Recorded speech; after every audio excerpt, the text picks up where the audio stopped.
Pernah tak kau terfikir ada manusia yang lagi ringan daripada air kotak soyabin? Atau ada tangan manusia yang lagi panjang daripada atlet tinju kategori heavyweight? Nampak macam auta kan? Tapi ini semua barang legit punya. Tak ada cap punya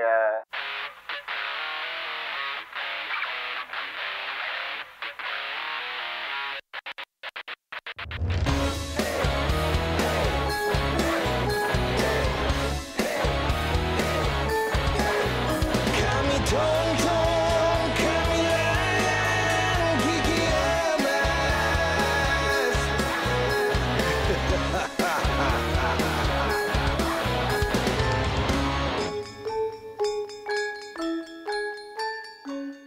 Assalamualaikum dan salam Melaka bersejarah. Alhamdulillah kita dipanjangkan umur untuk berjumpa lagi dalam video hari ini. Hari tu aku terjumpa satu tajuk yang menarik perhatian aku sebab aku rasa tajuk tu dah macam replace believe it or not tau. Ini hari aku nak kongsikan cerita-cerita tentang manusia-manusia yang unik dekat dunia ni. Tanpa membuang masa lagi, jom kita start dengan manusia unik yang pertama.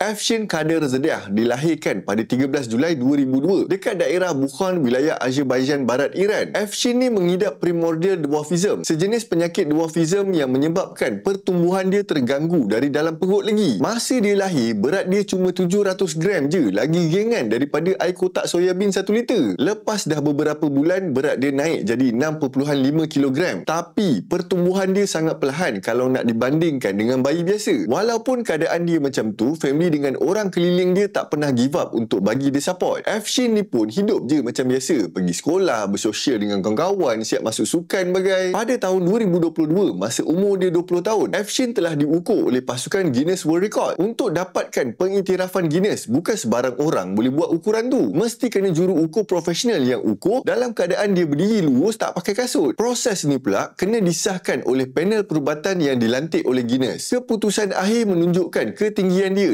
65.24 cm. Maka dia dah jadi manusia terpendek dalam dunia sebab dia dah pecahkan rekod yang sedia ada sebelum ni. Rekod terendah sebelum ni dipegang oleh Edward Nino Hernandez dari Colombia dengan ketinggian 70.21 cm. Sekarang ni Afshin kira dah jadi simbol kepada berjuta orang yang ada masalah dwarfism macam dia. Setiap kali sambutan Hari Kesedaran Dwarfism pada 25 Oktober, muka dia confirm jadi ikon. Selain tu, Afshin juga selalu dijemput untuk share kisah hidup dia untuk bagi semangat dekat geng-geng OKU ni. Daripada kisah dia, kita kena sedar yang paling penting bukan fizikal kita, tapi semangat dan mindset kita ni.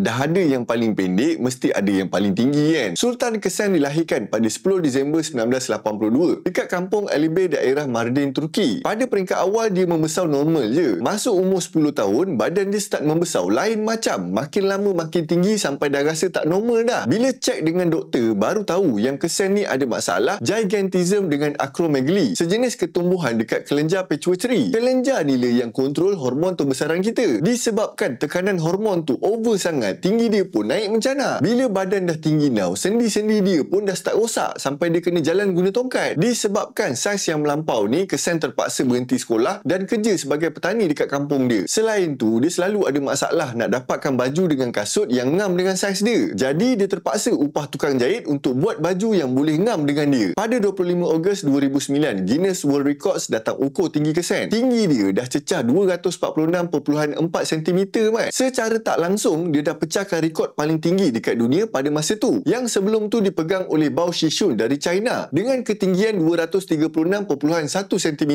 2 tahun lepas tu, pada 9 Februari 2011, Guinness datang ukur balik. Kali ni tinggi dia dah jadi 251 cm pula. Bukan tu je, tangan dia pun dah jadi panjang gila baik, 28 cm lah. Jadi dia dah pecahkan rekod sebagai tangan terpanjang dekat dunia yang masih hidup. Kalau ikutkan, start tahun 2010, Kesan dapat rawatan gamma knife dekat University of Virginia untuk hentikan pertumbuhan hormon yang berlebihan ni. Rawatan ni berjaya membuahkan hasil pada bulan Mac 2012.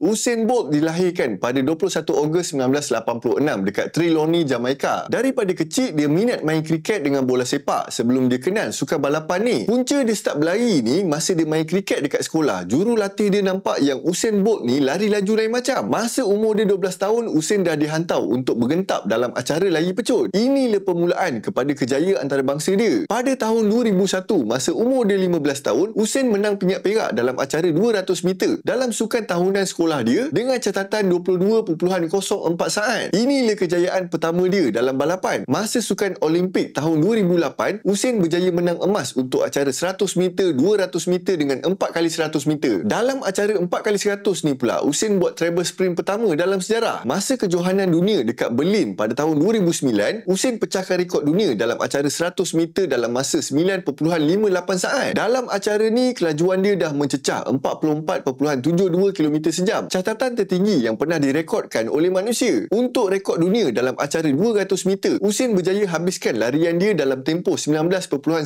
saat. Disebabkan kelajuan dia ni, Usain Bolt diiktiraf oleh Guinness World Records sebagai manusia terpantas dekat dunia. Hasil daripada kejayaan dia ni, Usain dah jadi duta untuk banyak jenama antarabangsa. Forbes pernah senaraikan Usain Bolt sebagai 45 atlet yang berpendapatan tertinggi dekat dunia dengan anggaran pendapatan lebih kurang 23.5 juta US dolar setahun. Usain Bolt dah bersara dalam sukan lari ni pada tahun 2017, tapi dia kekal jadi ikon olahraga antarabangsa. Dia dah jadi inspirasi kepada generasi muda, di mana bakat kalau diselarikan dengan kerja keras, kita boleh pecahkan rekod yang mungkin tak pernah dibuat orang.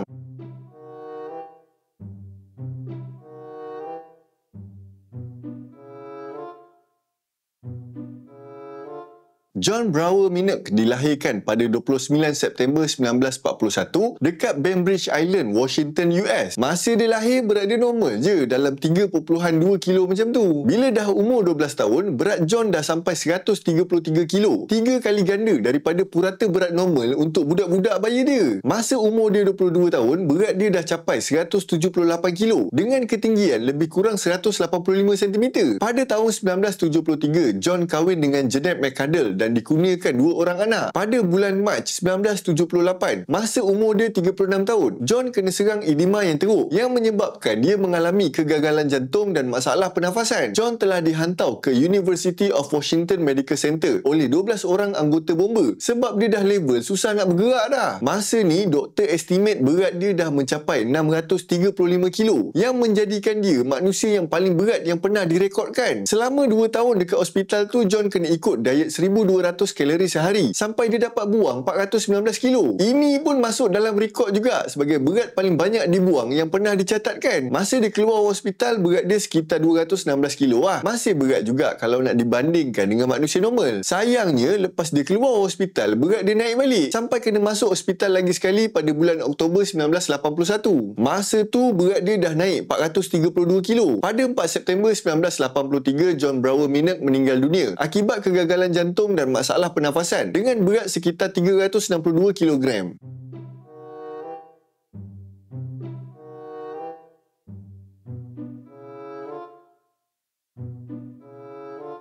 Smita Srivastava yang berusia 46 tahun berasal dari Prayagraj, Uttar Pradesh, India. Sejak umur dia 14 tahun, dia dah stop potong rambut sebab dia rasa syok tengok rambut panjang mak dia. Campur pula dengan trend pelakon Hindustan zaman 80-an yang berambut panjang. Dia terus decide nak bela rambut panjang. Untuk penjagaan rambut, seminggu dia kena basuh 2 kali. Setiap sesi tu pula ambil masa 30 ke 45 minit untuk basuh. Smita guna campuran Rita, sejenis sabun kacang, shikakai, amla, jus bawang, telur dengan lidah buaya untuk basuh rambut dia. Lepas dah basuh, dia akan sikat guna tangan dalam tempoh lebih kurang 2 jam untuk keringkan rambut. Dia tak nak guna berus sebab takut rambut dia rosak. Sambil-sambil dia sikat tu, dia akan urut rambut dia guna minyak kelapa atau minyak almond untuk pastikan rambut dia kekal sihat. Last kali, dia akan buat sanggul atau ikat rambut dia yang makan masa 10 ke 15 minit. Bela rambut panjang pun ada cabaran dia juga, di mana dia berisiko untuk tersedak rambut sendiri masa tidur. Selain tu, otot leher dia akan letih kalau rambut dia dibiarkan akan lepas sepanjang masa.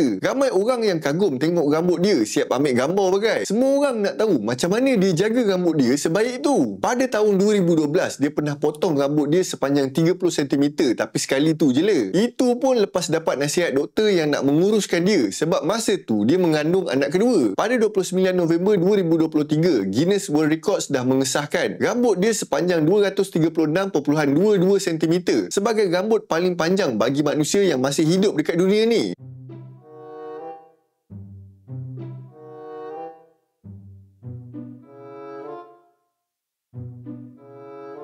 Bila aku baca artikel ni, aku macam tergelak kejap tau. Aku macam, rekod macam ni pun ada Disebabkan individu ni famous gila dekat dunia ni, aku decide nak cerita sebagai bonus Cristiano Ronaldo dos Santos Aveiro dilahirkan pada 5 Februari 1985 dekat Funchal, Pulau Madeira, Portugal. Dia ni pemain bola sepak profesional Portugal yang dikenali sebagai salah seorang penyerang terhebat dalam sejarah sukan bola sepak. CR ni pernah main dalam klub Sporting CP, Manchester United, Real Madrid, Juventus dengan Al-Nassr. Dia dah menang anugerah Ballon d'Or sebanyak 5 kali. Dalam rekod kebangsaan Portugal pula, dia dah jadi penjaring terbanyak dalam sejarah pasukan bola sepak Portugal. Pada 21 Ogos 2024, CR buka akaun YouTube rasmi dia dengan nama UR Cristiano. Dalam masa 90 minit, akaun dia dah dapat 1 juta subscribers. Secara tak langsung, dia dah pecahkan rekod dunia sebagai akaun baru paling cepat dapat 1 juta pengikut. Pada 13 September 2024, CR diumumkan sebagai individu pertama dekat dunia ni yang ada 1 bilion pengikut kalau dirangkumkan semua akaun media sosial dia. Setakat September 2024, IG dia ada 639 juta followers, Facebook 170 juta, Twitter atau sekarang X ada 113 juta dan YouTube ada 60 juta. 60 juta kepala bapak dia. Senang now kau buat duit ni. Jadi dengan 4 akaun utama dia tambah lagi dengan akaun-akaun lain, CR dah jadi ikon digital paling popular dekat dunia. Setakat 21 Mei 2025, belum ada lagi individu lain yang berjaya pecahkan rekod 1 bilion followers yang merangkumi semua media sosial. So sekarang ni dia tengah selesa dekat atas. Ayolah Ronaldo, tak payahlah nak main YouTube. Kalahlah kita orang yang sekadar picisan je ni. Okey, itu je lah cerita manusia-manusia unik yang ada dekat dunia ni. Aku tak tahulah korang rasa menarik ke tak kan. Dah aku rasa terhibur masa baca artikel ni, aku cerita je lah. Korang suka ke tak, itu ikut korang lah. Takkan aku nak paksa pula kan. Aku yakin korang mesti rasa ada lagi manusia unik yang lebih power daripada manusia-manusia yang aku cerita ni. Jadi macam biasalah, kalau ada sebarang pendapat, pandangan, nak tambah atau nak betulkan fakta aku, silakan tulis dekat ruangan komen. Minta maaf anda kata aku ada terkasar bahasa atau tersalah fakta. Terima kasih, jumpa lagi dalam video yang seterusnya. Assalamualaikum dan salam Melaka bersejarah.